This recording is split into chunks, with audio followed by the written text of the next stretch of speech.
लोक सेवा आयोग की प्रारंभिक परीक्षा के संदर्भ में प्राप्त हो रही है, जो कि अगर किसी को प्रश्न पत्र नहीं मिल पा रहा है किसी कारणवश, तो उसमें लोक सेवा आयोग ने अपना ये नोटिफ़िकेशन जारी किया है, सूचना प्रस्तुत की है कि ऐसे 6 से 8 अक्टूबर के बीच उत्तर प्रदेश लोक सेवा आयोग में संपर्क कर प्राप्त कर सकते हैं अपना प्रवेश पत्र। इसका तात्पर्य ये है कि 12 अक्टूबर की परीक्षा अब आपको प्रवेश पत्र लेने के उपरांत अपने अंतिम चरण में आ गई है। बिल्कुल एक तरीके से आपको अपने समय का सदुपयोग करते हुए अधिक से अधिक ज्ञानवर्धक चीज़ों को, जो कि आपके मनोमस्तिष्क में पहले से विद्यमान है, उसको लेकर तैयारी करना है। नई चीज़ों पर बिल्कुल फ़ोकस नहीं करना है। और हाँ, जो हम लोग रणनीति के संदर्भ में चर्चा कर रहे थे कि प्रारंभिक परीक्षा के संदर्भ में हमारी रणनीति क्या हो, उसमें कुछ सेकंड जो मैं अति महत्वपूर्ण चीज़ है वो ये बताना चाहता हूँ कि प्रवेश पत्र प्राप्त होने के उपरांत जैसे ही आपका सेंटर पता चल जाए, तो परीक्षा से 1 दिन पहले आप सेंटर को जाके देख अवश्य लें। दूसरे ज़िले में परीक्षा होती है, अगर आप अगल-बगल के ज़िले में हैं, अपने आप जाना चाहते हैं, उसी दिन जाना चाहते हैं, तो उसके पहले भी 1 दिन जाके आप सेंटर अवश्य देख आएँ। अगर आप दूर के ज़िले में हैं, जाकर वहाँ होटल लेकर रुक कर एग्ज़ाम देना चाहते हैं, तो 1 दिन पहले पहुँच जाएँ और शाम को सेंटर अवश्य देख लें।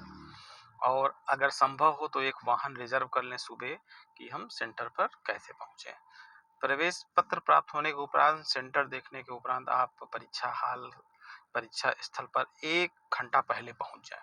इस तरीके से आप अपनी तैयारी करें।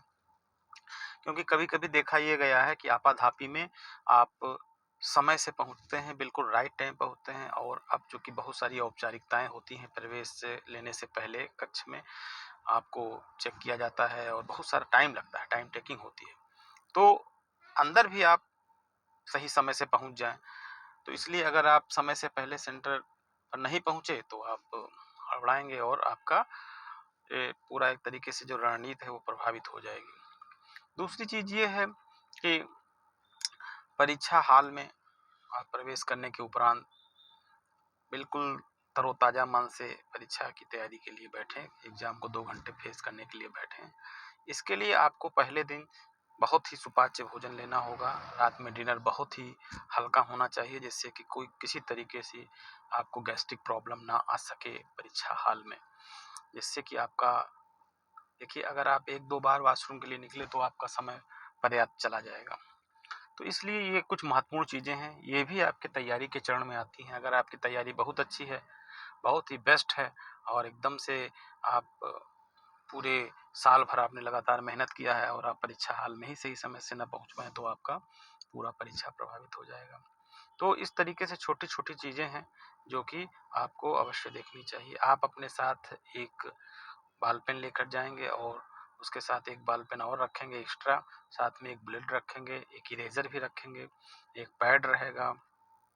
इरेज़र और ब्लेड इसलिए कि कभी-कभी कुछ प्रश्न सरल प्रश्न गलत हो सकते हैं एक आध, तो आप उसको हल्का-सा इरेज़र से लगा करके ब्लेड से लगा करके इरेज़र से साफ़ कर दें, जिससे कि वो कंप्यूटर के ट्रैक में ना आए। अगर बहुत ज़्यादा डार्क हो गया तब तो आप छोड़ दें, तब तो संभावना कम है, लेकिन कभी-कभी होता है आपका पेन ही लग जाता है और तुरंत रिकॉल हो जाता है कि ओह! मैंने गलत कर दिया। तो वहाँ पे आप इरेज़र से ब्लेड से लगा करके और इरेज़र साफ़ करके और हल्का-सा उसको चिकना कर देंगे, तो वो कंप्यूटर के ट्रैक में नहीं आएगा। ये सब व्यक्तिगत अनुभव है, जो कि परीक्षा देते समय घटित हुए हैं मेरे और अन्य मेरे मित्रों के साथ, उसको मैं साझा कर रहा हूँ, जो कि बहुत उपयोगी साबित होते हैं और हल्के में लोग लेता है इसको। ये सब छोटी-छोटी चीज़ें हैं, जो कि आपको तैयारी के साथ-साथ आप उस दिन परीक्षा के लिए प्रेरित करती हैं।